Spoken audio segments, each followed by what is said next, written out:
शीला सुबह की बस पकड़कर शहर आई, जहाँ पर उसका पति मुकेश एक कमरा लेकर रह रहा था। शीला घबराई हुई थी। उसने आते से ही पड़ोस के एक डॉक्टर को बुला लिया। देखिए, आपके पति के पैर में चोट गहरी है। मैंने पैर पर अभी कच्चा प्लास्टर बांध दिया है, पर 1 हफ्ते बाद पक्का प्लास्टर चढ़ाना होगा। इनके पैरों की 3 उंगलियां फ्रैक्चर हो गई हैं। इन्हें अपने पैर को बहुत आराम देने की जरूरत है। मैं दवाइयां दे रहा हूँ, ये समय पर दे देना और अगले हफ्ते मेरे क्लिनिक पर ले आना। मैं पक्का प्लास्टर बांध दूंगा। जी डॉक्टर साहब, शुक्रिया। तुम्हें मेरे एक्सीडेंट की खबर किसने दी? मैंने भाभी को बुलाया। तू मेरी बात तो मान नहीं रहा था ना डॉक्टर के पास जा रहा था, इसलिए मैंने भाभी के मोबाइल पर फोन करके गांव से बुला लिया। तुम भी कैसी बातें करते हो? इतना बड़ा एक्सीडेंट हो गया और तुम बोल रहे हो कि मुझे क्यों बताया? अब मैं वापस गांव नहीं जाने वाली। मैं माँ जी को भी यहीं बुला लूंगी। पर शीला, यहाँ पर तू कैसे रहेगी? तू जानती है ना, दिल्ली शहर में बहुत महंगाई है। यहाँ रहना आसान नहीं है। डॉक्टर ने मुझे पहले ही बेड रेस्ट के लिए बोल दिया है। बिना काम के क्या तुझे खाने को दूंगा और क्या माँ को दूंगा? तुम चिंता मत करो, जब तक तुम ठीक नहीं हो जाते तब तक मैं यहाँ कोई काम कर लूंगी। भैया मुझे कहीं नौकरी दिलवा देना। मैं अब इन्हें छोड़कर गाँव नहीं जा सकती। मेरा वहाँ मन ही नहीं लगेगा। मैं यहाँ इन्हें अकेला थोड़ी छोड़ूंगी। ठीक है भाभी, मैं आपके लिए कोई काम ढूंढता हूँ। मुकेश की तबीयत बहुत ज्यादा खराब थी। इस वजह से शीला ने शहर में ही रहने का विचार किया। अगले 2-3 दिनों में उसने अपनी सास को भी शहर बुला लिया। शीला कुछ दिनों तक खाली रही। शहर में खर्चे ज्यादा थे और कमाई बिल्कुल भी नहीं। इस वजह से घर में परेशानी आने लगी। जिस कमरे में मुकेश रहता था, वहाँ का मकान मालिक बार बार पैसे मांगने आ रहा था। इस वजह से शीला और ज्यादा परेशान हो गई। क्या बात है बहू, कहीं बाहर जा रही हो? हाँ माँ जी, सुभाष भैया ने एक दुकान पर सफाई का काम बताया था। वहाँ सुबह सुबह झाड़ू पोछे का काम करना है। सोच रही हूँ बात कर रहा हूँ। शीला, तू क्यों परेशान हो रही है? तुम माँ के साथ गांव वापस चली जा। यहाँ रहकर तुम दोनों परेशान हो रही हो। मैंने तुम्हें पहले भी बोल दिया था कि मैं यहीं रहूंगी। तुम बस अपना ख्याल रखो, मेरी चिंता मत करो। माँ जी, मैं थोड़ी देर में आती हूँ। शीला काम की तलाश में चली जाती है, पर जहाँ उसे मुकेश के दोस्त सुभाष ने काम बताया था, वहाँ के मालिक ने किसी और को काम पर रख लिया। शीला का मन बहुत खराब होता है। उसे पता था कि वो घर लौटेगी तो मकान मालिक दरवाजे से उसे टोक देगा। सड़क पर चलते चलते इसी सोच में अचानक शीला चक्कर खाकर गिर जाती है। तभी एक आदमी उसे संभालता है। अरे अरे दीदी, क्या हुआ? आप ठीक तो ना? हाँ भैया जी, मैं ठीक हूँ। पता नहीं, शायद चलते चलते चक्कर आ गए।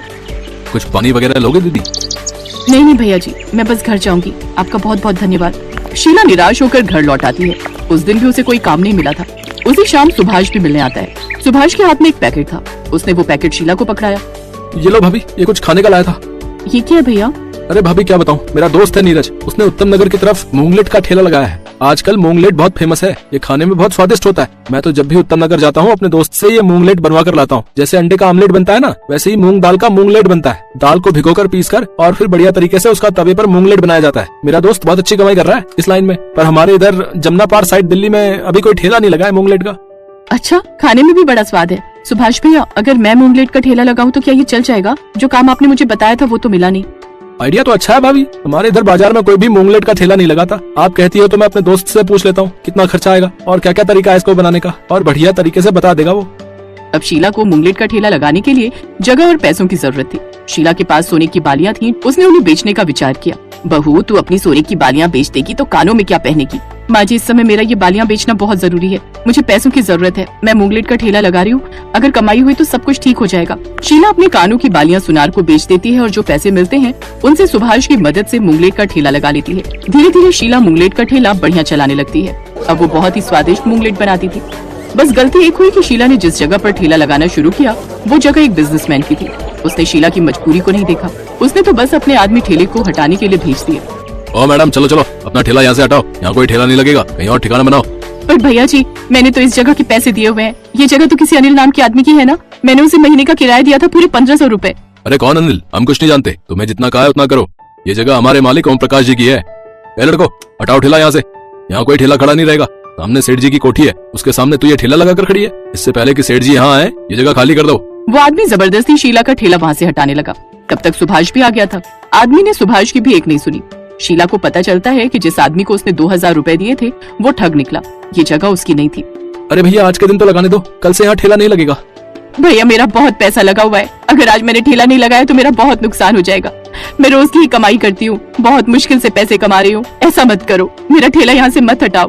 सेठ के आदमी ठेला हटा रहे थे, तभी वहाँ एक कार आकर रुकती है और उसमें से एक आदमी बाहर निकलता है। अरे दीदी, आप क्या हुआ? ये शोर कैसा? भैया जी, मेरी मदद करो। ये आदमी मेरा ठेला यहाँ से हटा रहे हैं। मुझ गरीब की मदद करो भैया जी। क्या बात है नरेश, पीछे हटो। कोई ठेला नहीं हटेगा। पर साहब, मालिक ने बोला ठेला हटाने के लिए। उसकी तुम टेंशन मत लो, पापा से मैं बात कर लूंगा। इन दीदी का ठेला नहीं हटेगा। शीला की मदद करने वाला आदमी वही था जिसने कुछ दिन पहले जब शीला बेहोश हुई थी तब भी उसकी मदद की थी। वास्तव में वो सेठ का लड़का था, पर पैसे वाला होने के बावजूद भी वो बहुत दयालु स्वभाव का था। उसका नाम विनोद था। विनोद की वजह से शीला का ठेला वहाँ से नहीं हटता। अब जब बेटे ने कह दिया तो पिता भी क्या करता।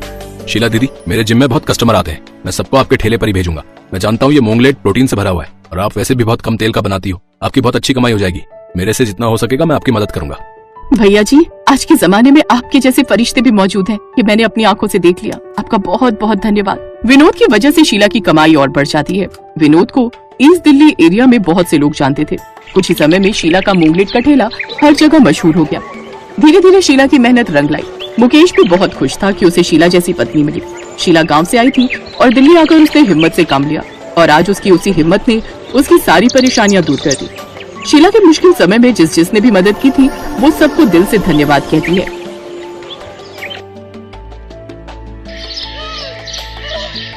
क्रांति अपनी दो बेटियों रोशनी और प्रज्ञा के साथ एक किराए के कमरे में रहती थी। क्रांति का जीवन अंधकार में डूब गया जब उसे ये पता चला कि उसका पति पहले से ही शादीशुदा है और 2 बच्चों का बाप है। शादी के 11 साल हो जाने पर और मन भर जाने पर उसके पति ने उसे दूध में पड़ी मक्खी की तरह निकाल कर फेंक दिया।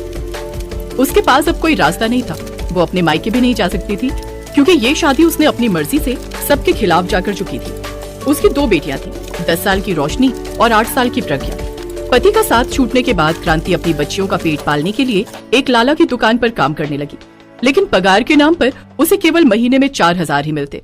एक रोज, लाला जी, इतनी कम तनख्वाह में घर का खर्च चलाना काफी मुश्किल हो गया है। कमरे का किराया, बच्चों की फीस और घर का राशन, इन सब में ही सारे पैसे खर्च हो जाते हैं। कुछ पैसे बढ़ा देते तो मेहरबानी होती। दाल पीसने के लिए नहीं कह रहा हूँ तुझसे, खाली सामान ही इधर से उधर रखना होता है और बैठकर दाल में कंकड़ पत्थर चुनने होते हैं। मैं तुझे और पैसे नहीं दे सकता और अगर नहीं जमता है तेरे को तो कहीं और जाके काम देख ले। ऐसा मत कहो लाला जी, यहाँ से मेरा घर पास में है और बच्चियों का स्कूल भी। मैं काम के साथ साथ घर भी देख लेती हूँ। अगर कहीं दूर जाऊंगी तो घर और बच्चे कैसे देखूंगी? अरे इसीलिए तो कहता हूँ जितना मिल रहा है उसी में संतोष करना सीखो। शांति चुपचाप घर आ जाती है। ऐसे ही दिन बीतते हैं। एक रोज, माँ, आपको पता है सब स्कूल में हमारा मजाक उड़ाते हैं। कोई भी हमारे साथ लंच शेयर नहीं करता। वो सब कहते हैं कि इनके टिफिन में तो हमेशा रोटी होती है, वो भी बिना घी के चुपड़ी हुई। वो सब हमें गरीब कहकर हमारा मजाक उड़ाते हैं। हाँ माँ, हम इतने गरीब क्यों हैं?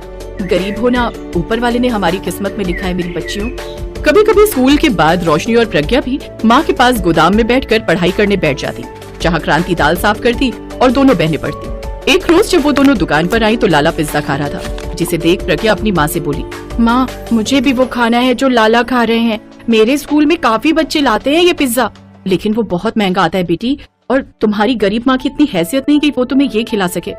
नहीं नहीं नहीं, मुझे कुछ नहीं पता, मुझे खाना है। अच्छा तू रुक, मैं अभी लाला जी से मांग कर देखती हूँ।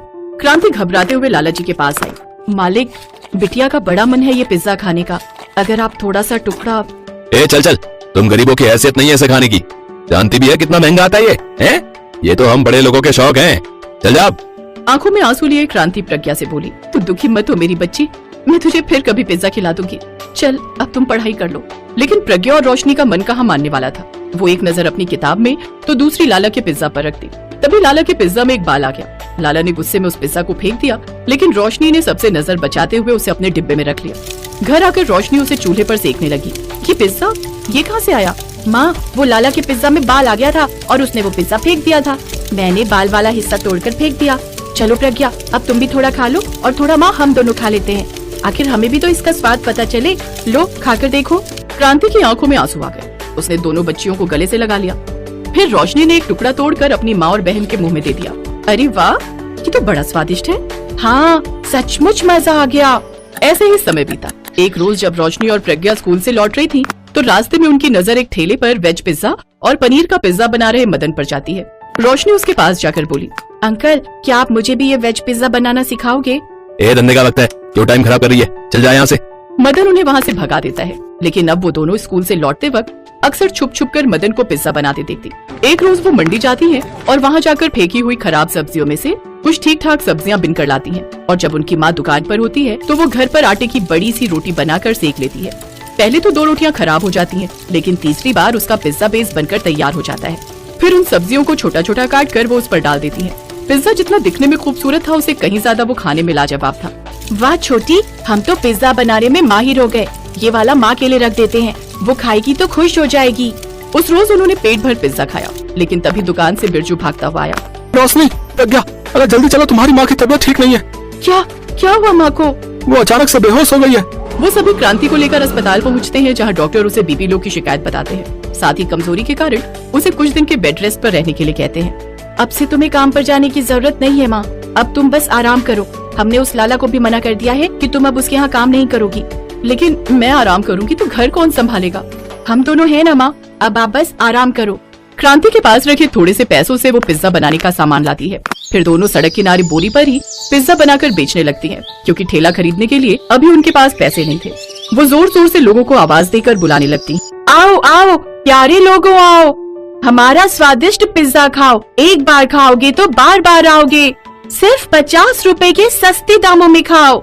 इतना सस्ता पिज्जा सुनकर कुछ लोग उनके पास आ जाते हैं और उनसे वो पिज्जा लेते हैं। पहले दिन उनकी थोड़ी सी कमाई हो जाती है। फिर एक औरत उनके पास आती है, एक वेज पिज्जा मुझे भी देना। वाह, इसमें तो क्या लाजवाब स्वाद है। ऐसा करो 4 पैक भी कर दो। उनका वेज पिज्जा सबको बहुत पसंद आया और उन दोनों बहनों का काम चलने लगा। लेकिन मदन उनसे चिढ़ने लगा। ये छोरियां क्या सोचती हैं? 2-4 सब्जियों से बना ये वेज पिज्जा बिक जाने से ये लड़कियां मेरी बराबरी कर लेंगी। कहाँ मेरा वेज और पनीर पिज्जा, और कहाँ इनका ये सब्जी वाला सिर्फ वेज पिज्जा। मदन को खुद पर खूब घमंड था। कुछ दिन बाद ही दोनों बहनों ने पुराना ठेला खरीद लिया और उस पर वेज पिज्जा बनाकर बेचने लगी, जिससे उनकी कमाई और भी ज्यादा बढ़ गई और उनका काम खूब अच्छा चलने लगा। उन लड़कियों की मीठी बोली और प्यारा स्वभाव, साथ में सस्ता और स्वादिष्ट पिज्जा खाकर लोग उनकी ओर आने लगे। रोशनी तवे पर पिज्जा बनाती और प्रज्ञा वो सबको परोसती जाती। वाह, क्या बढ़िया वेज पिज्जा बनाया है। क्या लाजवाब स्वाद है इसमें। उनकी कमाई देख मदन गुस्से में आकर उनसे बोला, ए लड़कियों, खबरदार, अगर कल से तुम दोनों ने अपना पिज्जा का ठेला यहाँ पर लगाया तो। क्यों नहीं बेच सकती हम यहाँ पर पिज्जा? क्योंकि तुम्हारा ये सस्ता सब्जी वाला 2 कौड़ी का पिज्जा देकर मेरी दुकान पर कोई नहीं आता। मैं रोज सारा सामान घर ले जाता हूँ और तुम दोनों यहाँ बैठकर नोट छाप रही हो। लेकिन वो दोनों नहीं मानती और अगले दिन से वो फिर से पिज्जा बनाकर बेचने लगती है। मदन उनके ठेले पर जाता है और वहाँ खड़े ग्राहकों से कहता है, आप सब मेरे ठेले पर आइए, वहाँ आपको पनीर पिज्जा मिलेगा। आपको ये बेकार सब्जी वाला पिज्जा नहीं खाना पड़ेगा। तुम्हारे पिज्जा में तो रत्ती भर का स्वाद भी नहीं है जो स्वाद इसके इस वेज पिज्जा में है। जाने क्या मिलाती हैं ये 2 कौड़ी की लड़कियां अपने इस वेज पिज्जा में। अब दोनों बहनें स्कूल से आते ही पिज्जा का ठेला लगाकर पिज्जा बनाती और दोपहर से रात तक बेचती रहती। उनके पास खूब ग्राहक आते।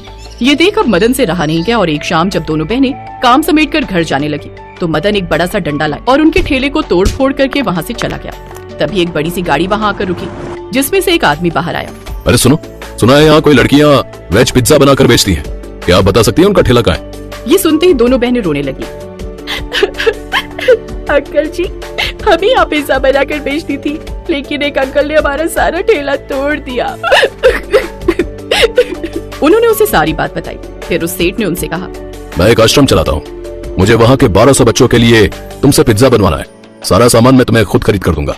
बस तुम दोनों हिम्मत मत हारो, क्योंकि तुम जैसे बच्चे ही इस देश के गरीब बच्चों का भविष्य हैं। वो सेठ बड़े ही दिलदार थे। उन दोनों ने जो कुछ खोया था उससे कहीं गुना ज्यादा ही उन्हें मिला। दोनों ने अगले 2 दिन में 1200 पिज्जा अनाथ आश्रम में भिजवा दिए, जिससे उन्हें अच्छी कमाई हुई। अब उन्होंने एक नया ठेला खरीदा और फिर से उसी जगह पर पिज्जा बनाकर बेचने लगी। धीरे धीरे क्रांति भी पूरी तरह ठीक हो गई और अब वो भी अपनी बेटियों का इस काम में साथ देने लगी। उनके पास अब शादी पार्टियों के भी कई ऑर्डर आने लगे, जिससे वो अब दिन दुगनी रात चौगुनी तरक्की करने लगे। मदन भी समझ गया कि अच्छाई की जीत होकर ही रहती है, इसलिए उसने अब उन्हें परेशान करना बंद कर दिया और अपना